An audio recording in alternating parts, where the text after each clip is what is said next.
محرم اس بات کا تقاضا کرتا ہے کہ انسان جان کی حرمت اور جان کی قدر و قیمت جانے، جان کے بعد دوسرے کے مال کی قدر و قیمت، دوسرے کی مال کی حفاظت، کیونکہ مال کی حفاظت یہ بھی ضروری ہے، اور کسی کا مال ہم پہ حرام ہے اور اس کی حرمت آپ صلی اللہ علیہ وسلم نے بہت تاکید کے ساتھ بتائی، حتیٰ کہ اسلام میں چوری کرنے والے کا ہاتھ کاٹنے کا حکم ہے کہ ہاتھ کاٹ دیا جائے جو چور چوری کرے، خواہ وہ مرد ہو یا عورت ہو۔ پھر اسی طرح ہم دیکھتے ہیں کہ عزت و آبرو کی حرمت جو سب سے سستی ہو کر رہ گئی ہے۔ ایک مسلمان دوسرے مسلمان کا جب مذاق اڑاتا ہے تو وہ اس کی عزت و آبرو پر حملہ آور ہوتا ہے۔ کسی کا مذاق اڑانا، کسی کے برے نام رکھنا، یہ دوسرے کی عزت کو پامال کرنا ہے۔ مومن کی پہچان کیا بتائی گئی؟ نبی صلی اللہ علیہ وسلم نے فرمایا، المسلم من سلم المسلمون من لسانہ ویدہ۔ مسلمان تو وہ ہوتا ہے جس کے ہاتھ اور زبان سے دوسرے مسلمان محفوظ رہے، یعنی مسلم ہونے کا سرٹیفکیٹ تو اس کو ملتا ہے کہ جس کی زبان سے کسی کو تکلیف نہ پہنچے اور جس کے ہاتھ سے کسی کو تکلیف نہ پہنچے۔ پھر آپ صلی اللہ علیہ وسلم نے کیا فرمایا کہ تم میں سے کوئی شخص مومن نہیں ہو سکتا جب تک کہ وہ اپنے مومن بھائی کے لیے وہ نہ چاہے جو وہ اپنے لیے چاہتا ہے۔ کیا ہم اپنے لیے چاہتے ہیں کہ کوئی ہمارا مذاق اڑائے؟ کیا ہم اپنے لیے چاہتے ہیں کہ کوئی ہم کو برے نام سے یاد کرے؟ کیا ہم اپنے لیے چاہتے ہیں کہ کوئی ہم پہ ہنسے؟ ہم چاہتے ہیں کہ کوئی ہماری بے عزتی کرے؟ ہم چاہتے ہیں کہ کوئی ہمیں بھری محفلوں میں رسوا کرے؟ اپنے لیے ہم کبھی نہیں چاہیں گے۔ لیکن ایسا کیوں ہے کہ ہم دوسروں کی عزت و حرمت کا لحاظ اور پاس نہیں رکھتے؟ غیبت کیوں حرام کی گئی؟ بہتان لگانا، الزام لگانا کیوں حرام قرار پایا؟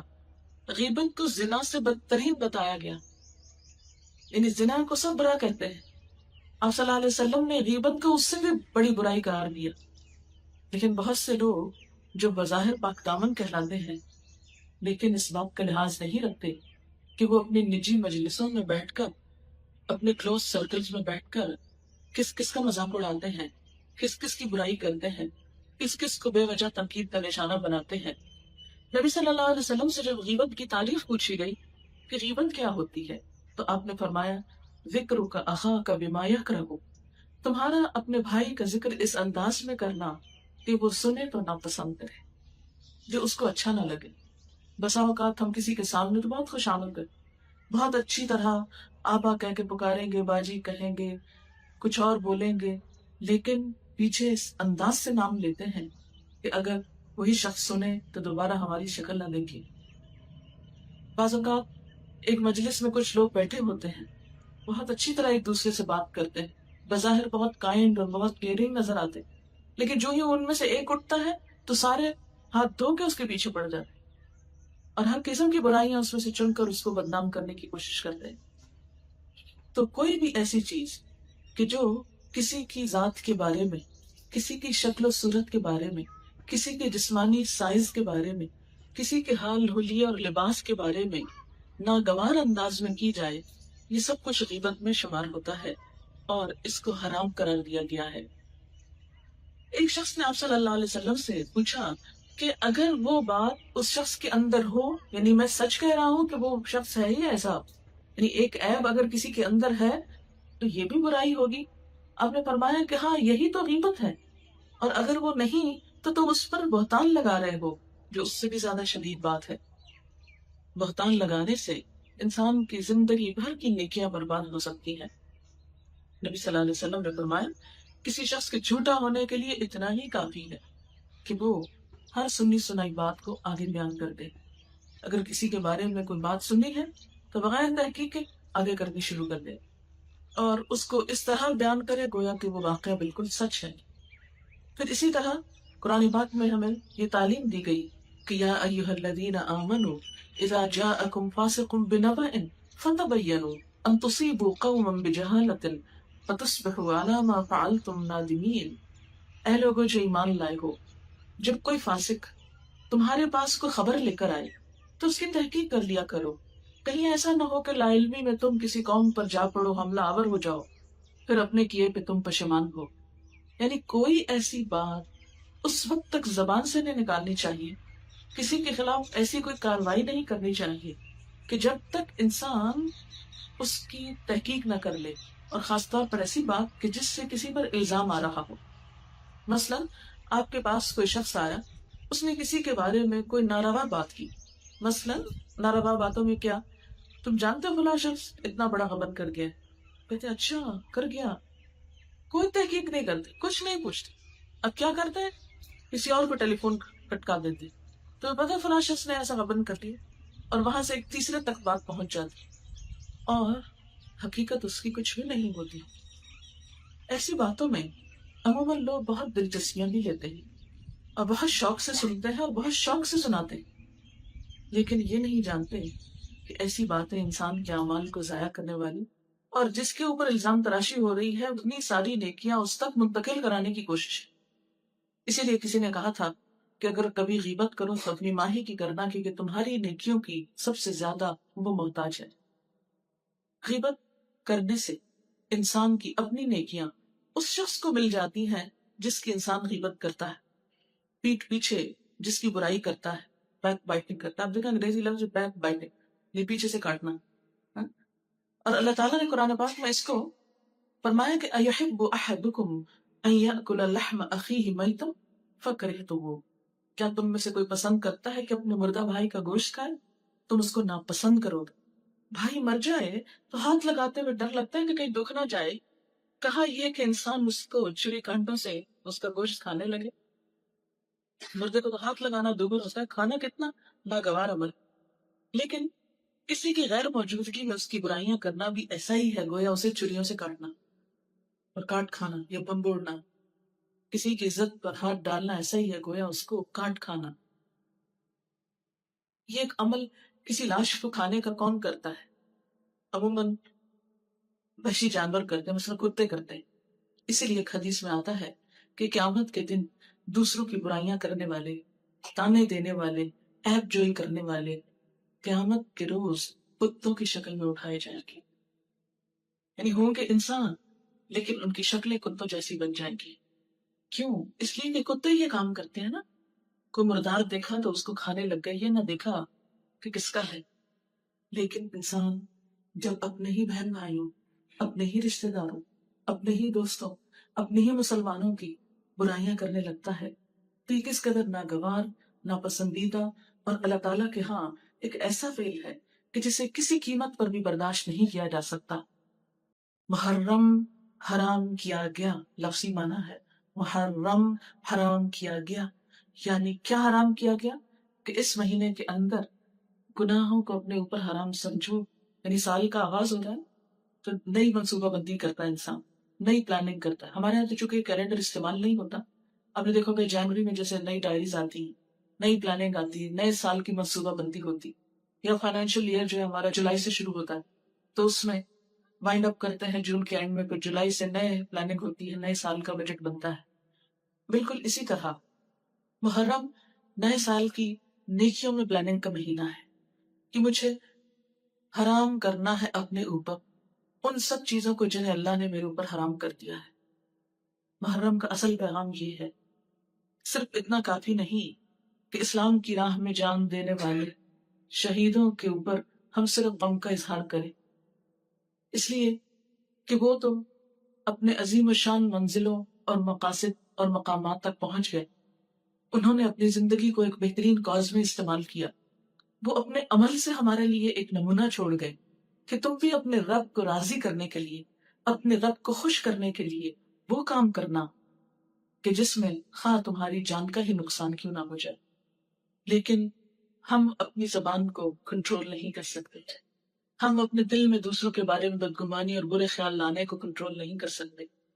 تو جو شخص اپنے نفس کو کنٹرول نہیں کر سکتا وہ جان کہاں دے سکتا ہے؟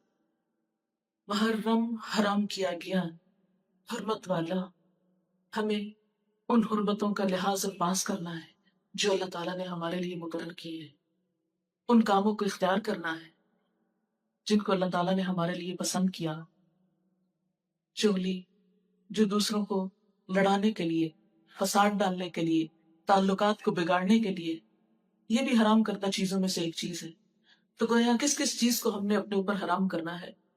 اور آج کی اس مجلس میں بھی اگر ہم اپنے گھر چھوڑ کر یہاں پر آ کر بیٹھے ہیں تو یہ بھی ایک رسم نہ ہو، ایک روایت نہ ہو، اور محض ایک یادگار نہ ہو کہ ہم نے محرم کے مہینے میں ایک مجلس قائم کی. یہ بھی دراصل اس نیت کے ساتھ ہونی چاہیے کہ ہم یہاں سے اٹھیں تو اپنے لیے کوئی نہ کوئی عمل کی بات ضرور لے کر اٹھیں، اور اس میں اگر آج ہم یہی عہد کر لیں کہ میں آج سے ان سب کو معاف کرتی ہوں جنہوں نے میرے ساتھ کوئی زیادتی کی ہو. ایک بزرگ تھے، ان کے پاس صدقہ کرنے کو کچھ اور نہیں تھا. انہوں نے کہا تصدقت بعرضی، میں اپنی عرض، اپنی عزت کو صدقہ کرتا کہ آج تک اگر کسی نے میرا کوئی دل دکھایا، میرے خلاف کوئی بات کی، مجھے ستایا، میں ان سب کو معاف کر کے وہ صدقہ کرتا. یعنی اپنا بدلہ نہیں لیتا، بدلہ نہ لینے کا صدقہ کرتا. ہم بھی عہد کریں کہ اگر کسی نے ہمارے ساتھ زیادتی کی کبھی، تو ہم بھی تو کسی کے ساتھ زیادتی کرنے والے ہو سکتے ہیں. یہ نہیں ہے کہ ہم معصوم فرشتے ہیں کہ ہم سے کبھی کسی کے ساتھ کوئی ناروا بات نہ ہوئی ہو. اگر کسی نے ہمارے ساتھ کوئی ایسی چیز کی جو ہم کو ناگوار گزری، تو ہم نے بھی زندگی میں کئی ایسی باتیں کہی ہوگی، ہماری زبان سے بھی کسی کے لیے دل آزاری کے لفظ نکلے ہوں گے. تو کیا ہم اپنے لیے نہیں چاہتے کہ اللہ ہم کو معاف کر دے؟ قرآن پاک میں اللہ تعالیٰ فرماتے ہیں اللہ تحبون ان یغفر اللہ لکم، کیا تم پسند نہیں کرتے کہ اللہ تم کو معاف کر دے؟ اگر تم پسند کرتے ہو کہ اللہ تم کو معاف کر دے تو تم دوسروں کو معاف کرنا سیکھو. نمبر 1 یہ کہ ہم اپنے دلوں کو دوسروں کے خلاف بدگمانیوں، نفرتوں اور ان چیزوں سے نکالیں. اس لیے کہ جب ہم کسی سے نفرت کرتے ہیں تو اس کا تو کچھ نہیں بگڑتا، کیونکہ ہر نفع نقصان اللہ کے ہاتھ، مگر ہم کم از کم اپنے آپ کو ضرور نقصان دیتے ہیں. کس طرح؟ اپنا دل کالا کر کے، میلا کر کے.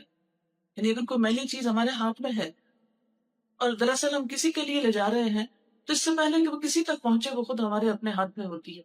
اس لیے اپنے دل کو چمکانے کے لیے، اپنے بھلے اور اپنے فائدے کے لیے، ہم اپنے دل سے کچھ کر نکالتے ہیں ان باتوں کو جو کسی کے لیے بھی ہمارے اندر کوئی نیگیٹو تھنکنگ کے طور پر ہے.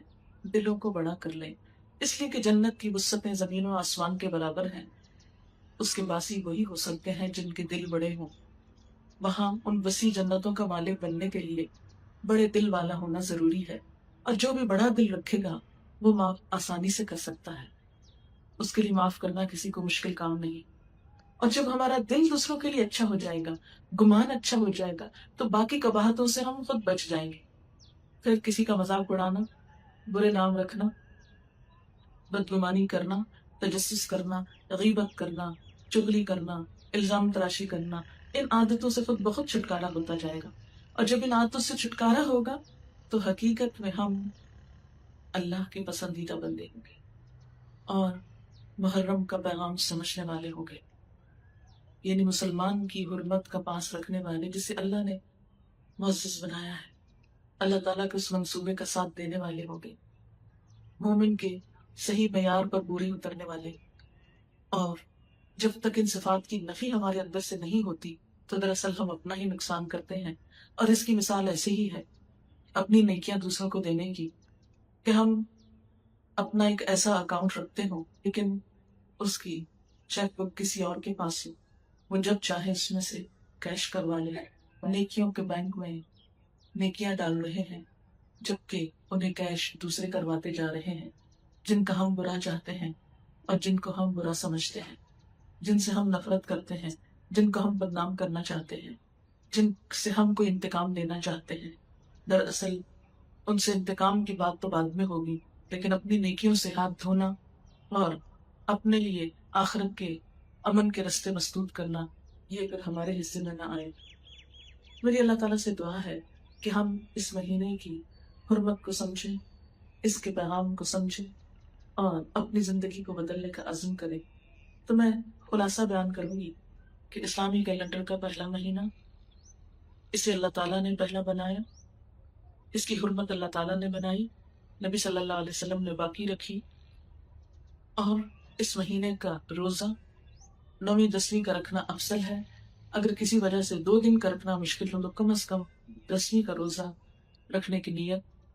اور اسی طرح حضرت امام حسین رضی اللہ تعالیٰ عنہ کے واقعے سے قربانی کا سبب اور قربانی میں سب سے پہلے اپنی انا قربان کرنا، دوسروں کو معاف کرنا، اور اپنی زبان، اپنے دل، اپنے خیالات کو ان چیزوں سے پاک کرنا جو انسانی تعلقات کی خرابی کا باعث بنتے ہیں، تاکہ ہمارے لیے یہ دنیا کی زندگی باہمی تعلقات کے اچھا ہونے کی وجہ سے ایک جنت بن جائے، کیونکہ شہیدوں کے لیے بھی جنت اسی لیے ہے کہ وہ جان دیتے ہیں۔ تو جو اپنے نفس کو کنٹرول کر سکے، اپنے نفس کے شر کو ذبح کر سکے، انشاءاللہ ان کے لیے بھی پھر جنت کے دروازے کھلے گی، شرط یہ ہے کہ ہم عمل کرنے والے ہوں۔ جی کوشچن ہے کوئی تو کر لیجیے۔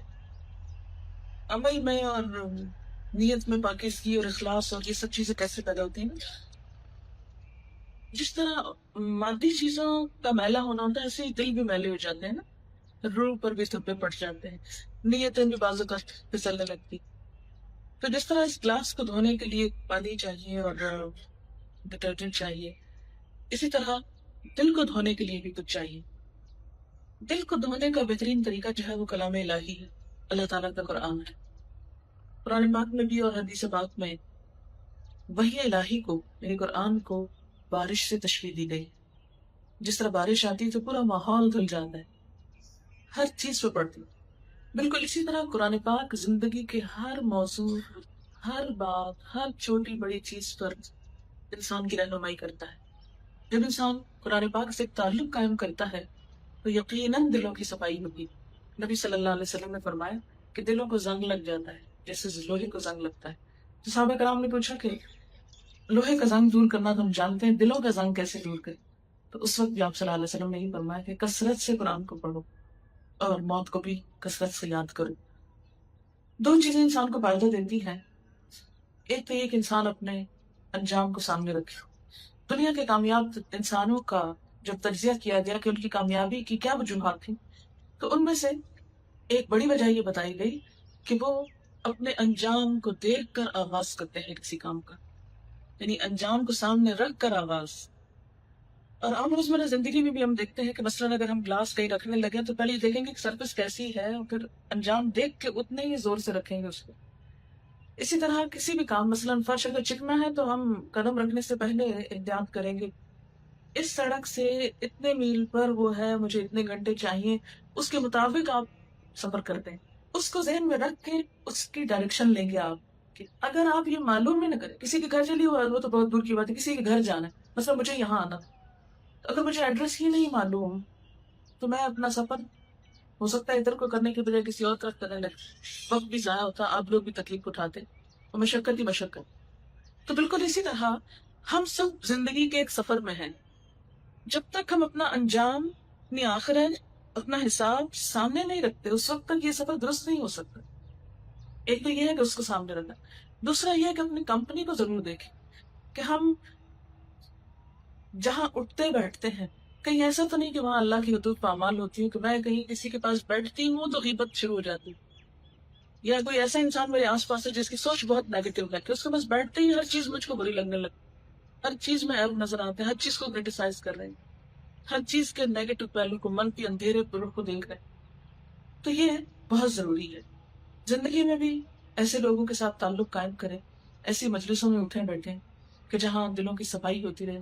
دلوں کی صفائی کے لیے دو چیزیں بڑی اہم ہیں، ایک اچھی صحبت، اچھی مجلس، اور دوسرے اللہ کی کتاب، کیونکہ نبی صلی اللہ علیہ وسلم نے جب انسانوں کا تزکیہ کیا جیسے قرآن پاک میں آتا ہے تو اس کے لیے ایک تو آپ کا اپنا وجود تھا اور دوسرے وہ تعلیم تھی، یعلمہم الکتاب والحکمہ، کتاب اور حکمت کو سکھانا۔ جہاں ہم نے اور بہت کچھ سیکھا ہے، بہت کچھ کرتے رہتے ہیں، وہاں اس چیز کی طرف اپنے فائدے کے لیے توجہ دینا بہت ضروری ہے۔ کسی بھی چیز کو پہچاننے کے لیے پھر ضروری ہے کہ پہچانا جائے۔ یہ میں آپ کو بتا دوں کہ عربی زبان جو ہے بولنے کے لیے ایز اے لینگویج تو شاید مشکل ہو، لیکن قرآن پاک میں آتا ہے وَلَقَدْ يَسَّرْنَا الْقُرْآنَ لِلذِّكْرِ فَهَلْ مِن مُدَّكِرٍ، ہم نے قرآن کو نصیحت کے لیے بہت آسان کر دیا ہے، کوئی نصیحت لینے والا، خصوصاً ہم لوگوں کے لیے، جبکہ اردو کے 70% لفظ عربی سے آئے۔ مثال کے طور پر سورۃ الفاتح کو لے لیجیے، الحمد للہ رب العالمین، اس میں ایک لفظ ہے حمد، ہم اردو میں استعمال کرتے ہیں، للہ اللہ استعمال کر، رب استعمال کر، العالمین استعمال کر، الرحمن الرحیم یہ دونوں لفظ ہم استعمال کر، مالک یوم الدین مالک کا لفظ استعمال کرتے ہیں، یوم کا لفظ استعمال کرتے ہیں، الدین دین کا لفظ بھی استعمال کرتے ہیں، بس اس کے معنی جو ہے جزا، سزا یا بدلہ. دین کا لفظ دو تین معنوں میں استعمال ہوتا ہے، جس میں سے ایک معنی ہے. پھر ایا کا نعبدو، ایا کا ذرا سا نیا لفظ ہے، نعبدو میں عبد عبادت استعمال کرتے ہیں. ایا کا نستعین، نستعین جو ہے بظاہر ذرا سا مشکل لفظ لگ رہا ہے، لیکن استعانت مدد کے معنوں میں اردو میں استعمال ہوتا ہے. اہدنا ہدایت سے، ہدایت اردو میں استعمال ہوتا ہے. صراط المستقیم، صراط مستقیم ہم کتنی دفعہ سنتے ہیں. ہاں؟ صراط الذین، صراط راستے کو کہتے ہیں. الذین جو ہے یہ ذرا سا نیا لفظ ہے، لیکن اتنی دفعہ قرآن میں آتا ہے کہ آپ بہت جلدی یوزڈ ہو جاتے. انعمت، انعام، انعام بھی اردو میں استعمال ہوتا ہے. علیہم ذرا سا نیا ہے، لیکن وہ بھی محاورے میں آتا ہے. غیر کا لفظ بھی آتا ہے، غیر المغضوب، مغضوب غضب سے، غضب بھی استعمال ہوتا ہے. ولا الضالین، دلال بھی استعمال ہوتا ہے. ہاں، تو آپ دیکھیں گے کہ اگر آپ تھوڑا سا بھی اس پہ کوشش اور محنت کریں تو یہ میرے کئی سالہ تجربے سے میں نے یہ بات دیکھی ہے کہ قرآن دنیا کی آسان ترین کتاب ہے، جس کو ہم ذرا سی کوشش اور غور سے اگر ریلیٹ کریں اپنی لینگویج کے ساتھ، بہت جلد پتہ چل جاتا ہے کس لفظ کا کتنا. اور دوسری بات یہ ہے کہ نوز باللہ ترجمے کرنے والوں نے آخر خدا کو جان دینی ہے. ایسی بات نہیں ہے کہ وہ انہوں نے کوئی منمانی باتیں لکھی ہوئی ہیں. اکا دکا کہیں کوئی انسانی غلطی کوتاہی اگر کسی سے ہوئی بھی تو دوسروں نے اس کی اصلاح کی، چھوڑا نہیں کسی نے. قرآن پاک میں لکھا ہوا ہے لا یأتیہ الباطل من بین یدیہ ولا من خلفہ، کہ باطل اس کتاب کے نہ آگے سے آ سکتا نہ پیچھے سے آ سکتا. اس میں مداخلت نہیں کر سکتا، اس میں تحریک نہیں ہو سکتی، اس کو کوئی مستقل طور پہ نہیں بدل سکتا. ابھی میں نے کہا نا کہ انجام کو دیکھ کے آغاز کریں. تو 10 سال بعد اگر ایک چیز آپ کی ضرورت پیش آنے والی ہے اور آج سے آپ اس کی تیاری کر رہے ہیں تو اس میں کوئی برائی نہیں ہے. لیکن اگر کسی شخص کے پاس ہے ہی نہیں تو وہ روئے نہیں، مایوس نہیں، وہ ہر نیا دن ایک نئی زندگی لاتا ہے. اسے اپنے دل کو ٹھارس دینی چاہیے کہ اللہ تعالیٰ اس کے لیے سبب پیدا کرے گا. یعنی کبھی بھی انسان نیگیٹو سائڈ پہ نہ سوچے. لیکن اس کا یہ مطلب نہیں کہ جس کے پاس ہے وہ صرف اس لیے آج گنوا دیں گے کل پھر کل کو دیکھیں گے. ضائع کرنا نہیں، کوشش کرنی چاہیے. پلاننگ سے منع نہیں کیا گیا. وآخر دعوانا ان الحمد للہ رب العالمین. سبحان اللہ والحمد للہ ولا الہ الا اللہ واللہ اکبر ولا حول ولا قوة الا باللہ العلی العظیم. اللہم صل علی محمد وعلى آل محمد كما صلیت علی ابراہیم وعلى آل ابراہیم انک حمید مجید. اللہم بارک علی محمد وعلى آل محمد كما باركت على إبراهيم وعلى آل إبراهيم إنك حميد مجيد. ربنا آتنا في الدنيا حسنة وفي الآخرة حسنة وقنا عذاب النار. ربنا لا تزغ قلوبنا بعد إذ هديتنا وهب لنا من لدنك رحمة إنك أنت الوهاب. ربنا هب لنا من أزواجنا وذرياتنا قرة أعين وجعلنا للمتقین اماما. یا اللہ پاک، جو کچھ ہم نے پڑھا ہے اس میں جو بات آپ کی مرضی کے مطابق ہو ہمیں اس پر عمل کی توفیق عطا فرما، اس کو اپنی رحمت سے قبول فرما. اور اگر کوئی بات نادانستگی میں آپ کی مرضی کے خلاف ہوئی ہو تو ہم سب کو بخش دے اور اس رستے کی ہدایت دے جو تیرا پسندیدہ ہو. یا اللہ، ہمیں زندگی کے اس امتحان میں کامیاب فرمانا. ہمیں اپنی کتاب اور اپنے حبیب محمد صلی اللہ علیہ وسلم کی زندگی سے بہترین رہنمائی نصیب فرما. ہمارے دلوں میں اپنی محبت پیدا کر دے، ایمان کو ہمارے دلوں میں عزیز ترین بنا دے. ہمیں ایمان کا لطف نصیب فرما. یا اللہ، تو مسلمانوں کے باہم تعلقات کو درست فرما. یا اللہ، مذہب کے نام پر جو نفرتیں عام ہو گئی یا اللہ ان کو دور فرما. یا رب العالمین، تو سب کلمہ گو مسلمانوں کو باہم ایک دوسرے کے احترام کی توفیق عطا فرما. یا اللہ، ایک دوسرے کے عزت اور ایک دوسرے کی قدر و قیمت کو پہچاننے کی توفیق دے. یا رب العالمین، تو ہمیں اپنے مقرب بندوں میں فرما. یا اللہ، تو ہمیں نیکیوں کی توفیق عطا فرما، ہمیں گناہوں سے بچا، ہم سے وہ کام لے لے جن سے تو ہم سے راضی ہو جائے. یا اللہ، جنہوں نے اس مجلس کا اہتمام کیا ہے اس مجلس کو ان کے لیے صدقہ جاریہ بنا. یا رب العالمین، تو ہم سب کو اس مجلس کی برکتوں سے مالا مال فرما، ہمیں اپنا قرب نصیب فرما. اللہم انا نعوذ بک من جہد البلاء ودرک الشقاء وسوء القضاء وشماتة الأعداء لا حول ولا قوة إلا بالله العلی العظیم۔ اللہ تعالیٰ تو ہماری اس کوشش کو قبول فرما، تمام بیماروں کو صحت عطا فرما، سب دکھی لوگوں کے دکھ دور فرما، جو مالی مشکلات میں مبتلا ہیں اللہ ان کی مشکلات کو آسان فرما۔ اللہ تعالیٰ اس مجلس میں جو بھی حاضر ہیں ان کا آنا، ان کا بیٹھنا، ان کا وقت لگانا قبول فرما، ان کے دلوں میں جو دعائیں اور نیک تمنائیں ہیں ان کو پورا فرما۔ یا اللہ تو ہم سب کو اپنا قرب نصیب کر، امت مسلمہ پہ اپنی رحمت نازل فرما۔ یا اللہ ہم مسلمانوں کے دلوں میں باہم محبت پیدا کر دے۔ تو وہ اپنی ذات کی طرف رجوع کرے اور خود کو ملامت کرے، اپنے نفس کو کہے اے نفس یہ ساری مصیبت تیرے اپنی وجہ سے آئی ہے، اگر تیرے اندر کوئی خیر ہوتی تو تیری دعا قبول ہو جاتی۔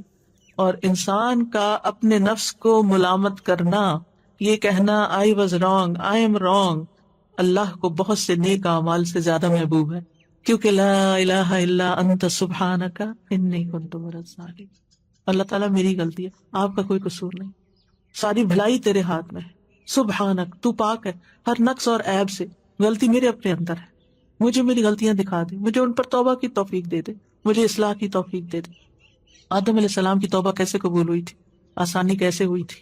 ربنا ظلمنا انفسنا وان لم تغفر لنا وترحمنا لنکونن من الخاسرین۔ اللہ ہم نے اپنی جان پر ظلم کیا ہے، اگر تو ہمیں بخشے گا نہیں اور تو ہم پہ رحم نہیں کرے گا تو ہم ضرور خسارہ اٹھائیں گے۔ تو ہوتا بھی یہی ہے، ما اصابک من مصیبت فبما کسبت ایدی، یعنی تمہارے اپنے ہاتھوں کی کمائی سے تم پر مشکل آئی ہے۔ یعنی اگر انسان دعا کی قبولیت کا اہل نہیں، یعنی ایک انسان ہے مستجاب الدعوات ہے، ادھر دعا کرتا ہے ادھر دعا قبول ہوتی ہے، ادھر مشکل آسان ہو جاتی۔ ایک انسان ہے وہ ایسا نہیں ہوتا، دعا کرتا ہے مشکل آسان نہیں ہوتی، پھر کیا ہے؟ تو مطلب یہ ہے کہ ابھی وہ اس کا اہل نہیں کہ اس کی دعا قبول ہو، لہٰذا وہ جب اپنی غلطی کا اعتراف، اپنے گناہوں کا اعتراف اور استغفار کی کثرت کرتا ہے تو گناہ مٹ جاتے ہیں، رستے آسان ہو جاتے ہیں۔ تو استغفار بہت فائدہ مند چیز ہے ہر تنگی اور رکاوٹ دور کرنے کے لیے، جیسے مال میں تنگی آئی ہے یا اولاد میں ہے یا کاروبار میں ہے یا کسی بھی طرح کی دل میں تنگی ہے، رزق میں تنگی ہے، استغفار کی کثرت ان ساری رکاوٹوں کو استغفار دور کرتا ہے۔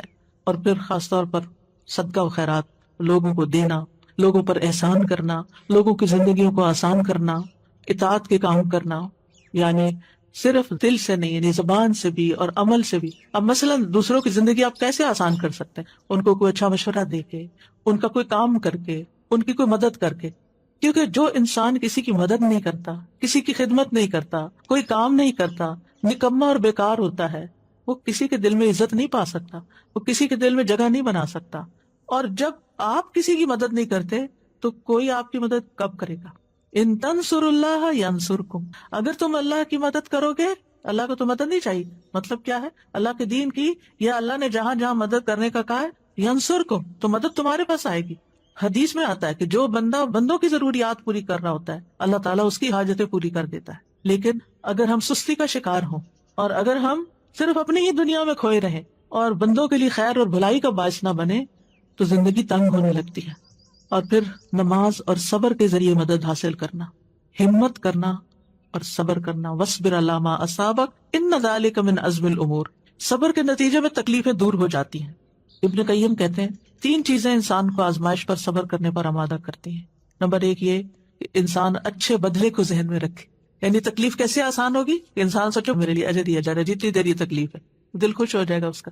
دوسرا یہ کشادگی کی روح کا انتظار کرنا، یعنی تکلیف میں کشادگی کے انتظار میں کہ ابھی کھل جاتا راستہ، ابھی مثلا آپ ٹریفک جام میں پھنس گئے تو بجائے اس کے کب کھلے گا، پتہ نہیں کتنے گھنٹے لگیں گے، نیگیٹو سوچنے کے بس ابھی ہوگا، اس وقت سے میں کوئی فائدہ اٹھا لوں، کچھ پڑھ لوں، کچھ ذکر کر لوں، ایک صورت یاد کر لیتی، آپ دیکھیں گے آپ کو یاد ہی نہیں رہے گا کہ راستہ بند تھا، کھل جائے گا، اللہ کو پکارنے لگیں گے آپ۔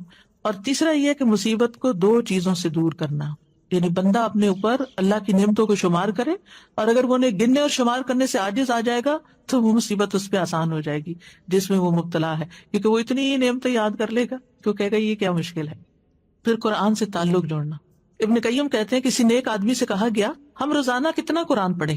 انہوں نے کہا اتنا پڑھو جتنی آپ خوش نصیبی اور سعادت چاہتے ہو، یعنی جتنی خوش نصیبی چاہتے ہو اتنا پڑھتے جاؤ۔ بعض مفسرین کہا کرتے تھے جنہوں نے قرآن کی تفسیریں لکھی ہیں، ہم قرآن پڑھنے میں مشغول ہوئے تو ہمیں دنیا میں برکات اور خیرات نے ڈھانپ لیا، کیونکہ قرآن جو ہے وہ ہیلنگ بھی کرتا ہے، قرآن شفا ہے. پھر مشکل حالات میں جزا فضا نہیں کرنی، رونا دھونا نہیں، فضول باتیں نہیں کرنی، چڑچڑا پن نہیں ظاہر کرنا. رسول اللہ صلی اللہ علیہ وسلم نے فرمایا 2 آوازیں دنیا اور آخرت میں ملعون ہے، نعمت ملنے پر گانا بجانا یعنی میوزک اور یہ سب کچھ، اور مصیبت کے موقع پر جزا فضا کرنا، رونا، حال دہائی، چیخ چلانا، یہ سب. پھر آپ دیکھیے کہ بندوں سے شکوہ نہیں کرنا. کیا ہوتا ہے مشکل ہوتی، اس کو سنا کہانی، اس کو سنا، اس کو سنا، اور اس سے کیا ہوتا ہے وہ وقتی طور پہ انسان کو تھوڑے سے کتارسس محسوس ہوتا ہے، دعا میں کمی آ جاتی. جب دل بھرے اور دعا کثرت سے کرے تو وہ زیادہ فائدہ مند ہے. رسول اللہ صلی اللہ علیہ وسلم فرماتے ہیں کہ اللہ تعالیٰ نے فرمایا جب میں اپنے مومن بندے کو آزماتا ہوں اور وہ تیمارداری کرنے والوں کے سامنے میرا شکوہ نہیں کرتا، یعنی بیمار ہوتا ہے تو اللہ کی شکایت نہیں کرتا، تو میں اس کو اپنی قید سے آزاد کر دیتا ہوں. اس کے پہلے گوشت کے عوض بہترین گوشت عطا کرتا ہوں، اور اس کے پہلے خون کے بدلے بہترین خون عطا کرتا ہوں، اور وہ اثر نو پھر عمل کرنا شروع کر دیتا ہے. پھر مشکل حالات میں کمزوری نہیں دکھانی چاہیے، کمزور نہیں پڑنا چاہیے مشکل کے آگے، کیونکہ اللہ والے ایسے ہی ہوتے ہیں. وَكَأَيٍّ مِّن نَبِيٍّ قَاتَلَ مَعَهُ رِبِّيُّونَ كَثِيرٌ فَمَا وَهَنُوا لِمَا أَصَابَهُمْ فِي سَبِيلِ اللَّهِ وَمَا ضَعُفُوا وَمَا اسْتَكَانُوا. نہ وہ کمزور پڑے، نہ ہمت ہاری، نہ دبے، اور اللہ صبر کرنے والوں سے محبت کرتا ہے. پھر یہ کہ تکلیف کے وقت بھی نعمتوں پہ نظر رکھ کے ان کا شکر ادا کرتے جانا، یعنی بجائے اس کے کہ تکلیف کا ذکر کرتے رہنا، اس کی بجائے اللہ نے یہ بھی دیا، اللہ نے یہ بچایا، اللہ نے یہ احسان کیا ہے، اس کا زیادہ ذکر کرنا. مثلا کسی کا کوئی فوت ہو گیا، کچھ لوگوں کے پاس آپ تعزیت کے لیے جاتے ہیں نا تو وہ بہت مایوسی کی باتیں کرتے رہتے ہیں کہ چلا گیا، اس کا کیا ہوگا، فلاں کیا ہوگا، فلاں فلاں فلاں. کچھ لوگوں کے پاس آپ جاتے ہیں تعزیت کے لیے، وہ اتنی پازیٹیو باتیں کر رہے ہوتے ہیں اور وہ اچھے وقت کو یاد کرتے ہیں، وہ نعمتوں کو یاد کرتے ہیں جو کٹھے ٹائم سپینڈ کیا، جو کٹھے کام کیے، جیسے کسی کا بچہ چلا گیا، شوہر چلا گیا یا کوئی اور، تو بہت مثبت باتیں کرتے ہیں. اس سے کیا ہوتا ہے اپنے دل کو بھی ٹھہراؤ ملتا ہے اور دوسروں کو بھی جو آنے والے ہیں ان کو بھی ایک امید ملتی ہے اور ان کو ایک سبق ملتا ہے کہ یہ کیسا اللہ کا شکر گزار بندہ ہے. اللہ تعالیٰ کا فرمان ہے لئن شکرتم لازیدنکم، تم شکر ادا کرو گے اور نعمتیں دوں گا، اور اگر تم نے ناشکری کی تو جو ہے وہ بھی چلی جائیں گی. مصیبت پہ 4 باتوں پہ شکر کرنا چاہیے. کوئی مصیبت اور تکلیف ہو تو 4 چیزوں پہ شکر. نمبر 1، شرح کہتے ہیں جب مصیبت لاحق ہوتی ہے مجھے تو میں اس پہ 4 بار اللہ کا شکر ادا کرتا ہوں. میں اس بات پہ شکر ادا کرتا ہوں کہ مجھے اس سے بڑی مصیبت لاحق نہیں ہوئی، اس سے بڑی بھی ہو سکتی تھی. میں اس بات پہ شکر ادا کرتا ہوں کہ اس نے مجھے صبر عطا کیا، یعنی اللہ نے مجھے صبر دیا، اس پہ بھی شکر. پھر کہتے ہیں میں اس بات پہ اللہ کا شکر ادا کرتا ہوں کہ اس نے مجھے انا للہ و انا الیہ راجعون کہنے کی توفیق عطا کی، کیونکہ اس طرح میں ثواب کی امید رکھتا ہوں. اولئک علیہم صلوات من ربہم ورحمہ واولئک هم المہتدون. ساتھ ہی اللہ تعالیٰ کی طرف سے بشارتیں ہیں. میں اس بات پر شکر ادا کرتا ہوں کہ یہ مصیبت میرے دین میں واقع نہیں ہوئی. پھر اسی طرح یہ کہ آپ پر مشکل آئی ہے، آپ دوسروں کی مشکلات حل کریں، دوسروں کے کام کے بن جائیں، دوسروں کی مدد کریں. جس نے کسی مومن سے دنیا کی تکلیفوں میں سے کسی تکلیف کو دور کیا، اللہ اسے قیامت کے دن کی تکلیفوں میں سے کسی تکلیف کو دور کر دے گا. جس نے تنگ دست پہ آسانی کی، اللہ اس پر دنیا اور آخرت میں آسانی کرے گا. جو کسی مسلمان کی پردہ پوشی کرے گا، اللہ اس کی دنیا اور آخرت میں پردہ پوشی کرے گا. اللہ اس وقت تک بندے کی مدد میں ہوتے ہیں جب تک وہ بندہ اپنے بھائی کی مدد میں لگا رہتا ہے. پھر دعاؤں کی کثرت. فرمایا لوگوں میں سب سے عاجز وہ ہے جو دعا میں عاجز ہے، دعا نہیں کرتا. اور خوشحالی اور آسودگی میں زیادہ دعائیں کرنی چاہیے، ذکر کی کثرت کر دینی چاہیے، کیونکہ ذکر کی وجہ سے اللہ تعالیٰ مشکل کو آسان کر دیتا ہے، تنگی کو آسانی میں بدل دیتا ہے، مشقتیں کم ہو جاتی ہیں. جب کسی مشکل کام پر اللہ کا نام لیا جاتا ہے تو وہ مشکل آسان ہو جاتی ہے. کسی مشقت پر اللہ کا ذکر کیا جاتا ہے تو مشقت آسان ہو جاتی ہے. کسی سختی پر اللہ کا ذکر کیا جاتا ہے تو وہ زائل ہو جاتی ہے. کسی تکلیف پہ اللہ کا ذکر کیا جاتا ہے تو وہ ختم ہو جاتی ہے. اللہ کا ذکر کرنا غم اور پریشانی دور کرنے کا ذریعہ ہے. ذکر کی کثرت کریں. اچھا تعالیٰ فرماتے ہیں لولا تستغفرون اللہ لعلکم ترحمون. کتنی چھوٹی سی کتنی پیاری آیت ہے. لولا تستغفرون اللہ، تم اللہ سے استغفار کیوں نہیں کرتے؟ لعلکم ترحمون، تاکہ تم پہ رحم کیا جائے. یعنی تم استغفار کرو گے تو تمہاری طرف اللہ کی رحمت آ جائے گی. اور تنگی کیسے پیدا ہوتی ہے؟ انسان کے گناہوں کی وجہ سے، اپنے ہی اعمال کی وجہ سے، یا پھر اللہ کے ذکر سے روگردانی کی وجہ سے. وَمَنْ أَعْرَضَ عَنْ ذِكْرِي فَإِنَّ لَهُ مَعِيشَةً ضَنْكًا. پھر یہ کہ عبادت کے لیے وقت نہ نکالنے کی وجہ سے بس دنیا دنیا دنیا. اللہ تعالیٰ فرماتے ہیں اے ابن آدم، تم اپنے آپ کو میری عبادت کے لیے فارغ کر لو، میں تمہارے دل کو بے نیازی سے بھر دوں گا، میں تمہارا فقر دور کر دوں گا. لیکن اگر تم ایسا نہیں کرو گے تو میں تمہارے دونوں ہاتھوں کو کام میں مشغول کر دوں گا، اس کے باوجود تمہارا فقر دور نہیں کروں گا. جو شخص صرف دنیا کی فکر کرتا ہے اس کے معاملات سلجھنے کی بجائے بگڑنا شروع ہو جاتے ہیں. یعنی اگر آپ سب کچھ چھوڑ کر صرف دنیا سنوارنے کے پیچھے لگ جائیں تو وہ نہیں سنورے گی. جب دل میں ایک فقر اور ایک پریشانی لگ جائے گی تو ڈھیروں چیزیں بھی آپ کے دائیں بائیں ہوں تو آپ کو نظر نہیں آئیں گی.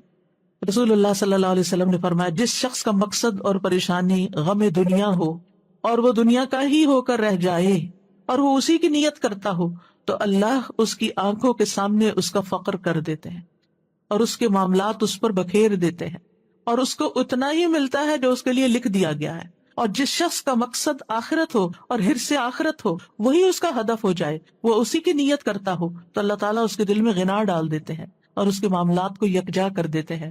اس کو اپنی حاجتوں کے لیے بھاگنا نہیں پڑتا, دنیا اس کے پاس ذلیل ہو کر آتی ہے. اور جو شخص دنیا کی فکر کرتا رہتا ہے بس اللہ تعالیٰ اس سے بے نیاز ہو جاتا ہے. رسول اللہ صلی اللہ علیہ وسلم نے فرمایا جو اپنے غموں کو ایک ہی غم بنا لے, سارے غم جمع کر کے ان کو ایک غم میں ڈال لے اور وہ آخرت کا غم, تو اللہ اس کے دنیا کے غموں سے اسے کفایت کرے گا.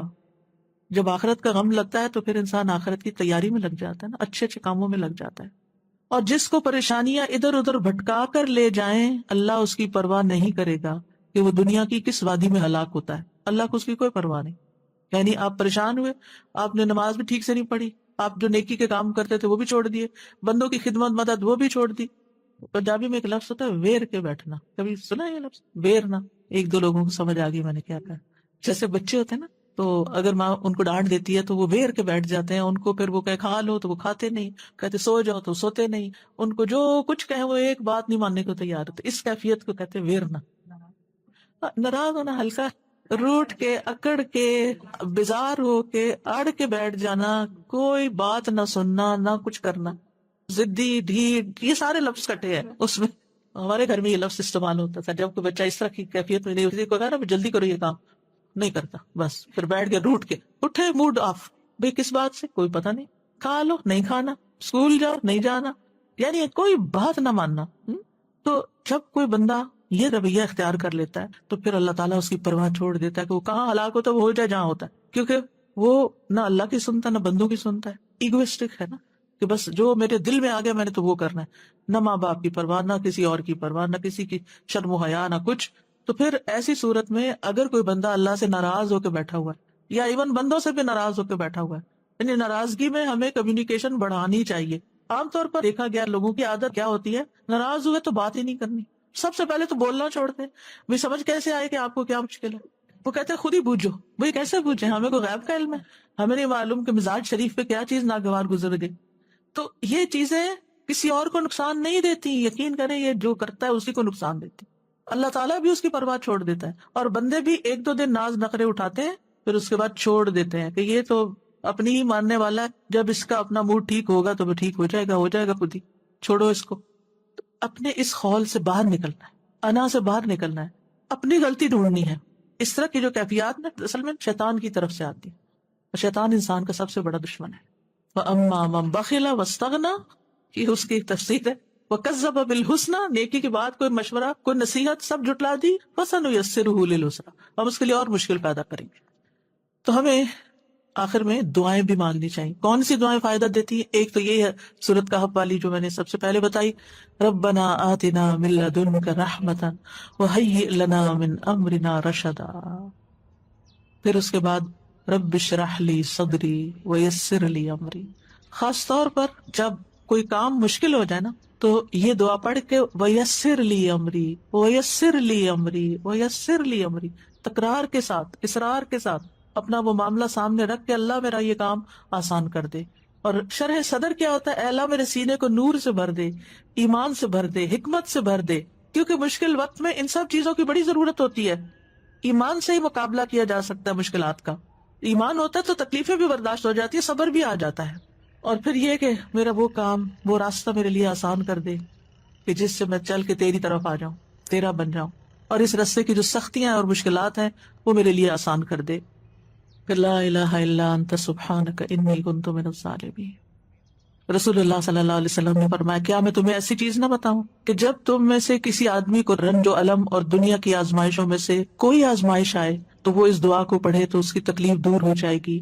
تو آپ سے کہا گیا کیوں نہیں؟ آپ نے فرمایا وہ مچھلی والے کی دعا ہے, لا الہ الا انت سبحانک انی کنت من الظالمین. اللہ غلطی میری اپنی ہے, میرا قصور ہے, تو مجھے معاف کر دے اور اس مشکل کو آسان کر دے. اللہ اللہ ربی لا اشرک بہ شیئا، شرک سے بیزاری اور برات کا اعلان۔ رسول اللہ صلی اللہ علیہ وسلم نے فرمایا جس کو کوئی پریشانی یا غم یا بیماری یا سختی لاحق ہو، پریشانی، غم، بیماری، سختی، اور وہ یوں پڑھے اللہ ربی لا شریک لہ، ایک یہ ورژن ہے اللہ ربی لا شریک لہ، اور ایک ہے اللہ اللہ ربی لا اشرک بہ شیئا، تو وہ تکلیف اس سے دور کر دی جائے گی۔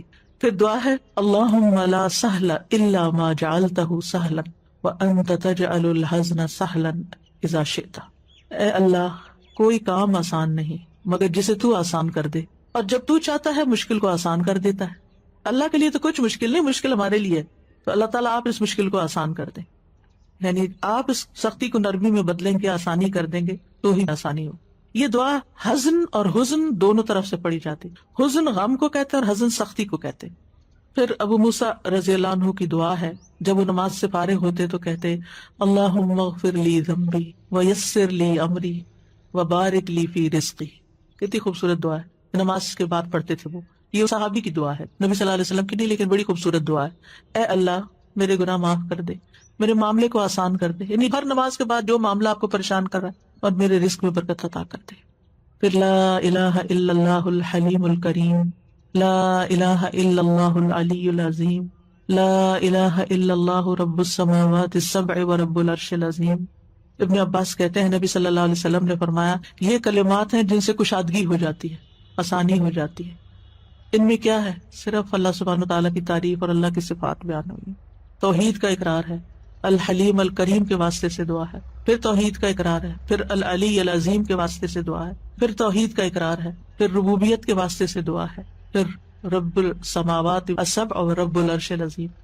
بس انسان پریشان ہوتا ہے نا تو سمجھ بھی نہیں آتی مانگے کیا کہیں، تو اس طرح اللہ کا ذکر شروع کر دینا چاہیے۔ پھر ہے اللہم احسن عاقبتنا فی الامور کلہا واجرنا من خزی الدنیا وعذاب الآخرہ، اے اللہ ہمارے تمام معاملات کا انجام اچھا کر دے اور ہمیں دنیا کی رسوائی اور آخرت کے عذاب سے محفوظ رکھ۔ یہ سارے معاملات میں آسانی اور انجام کی خوبصورتی کی دعا ہے۔ پھر ہے اللہم انی اعوذ بک من ضیق الدنیا وضیق یوم القیامہ، اے اللہ بے شک دنیا کی تنگی سے اور قیامت کے دن کی تنگی سے میں تیری پناہ چاہتا ہوں۔ پھر ایک اور بہت خوبصورت دعا ہے، ابن عمر کہتے ہیں ایسا کم ہی ہوتا کہ رسول اللہ صلی اللہ علیہ وسلم کسی مجلس سے اپنے صحابہ کے لیے یہ دعا کیے بغیر اٹھے ہوں، اللہم اقسم لنا من خشیتک ما تحول به بیننا وبین معاصیک ومن طاعتک ما تبلغنا به جنتک ومن الیقین ما تهون به علینا مصیبات الدنیا، یا دوسرے ورژن میں مصائب الدنیا، ومتعنا باسماعنا وابصارنا وقوتنا ما احییتنا واجعلہ الوارث منا واجعل ثأرنا على من ظلمنا وانصرنا على من عادانا ولا تجعل مصیبتنا في دیننا ولا تجعل الدنیا اکبر ہمنا ولا مبلغ علمنا ولا تسلط علینا من لا یرحمنا، اے اللہ ہم میں اپنا خوف اتنا تقسیم کر دے کہ وہ ہمارے اور ہمارے گناہوں کے درمیان حائل ہو جائے۔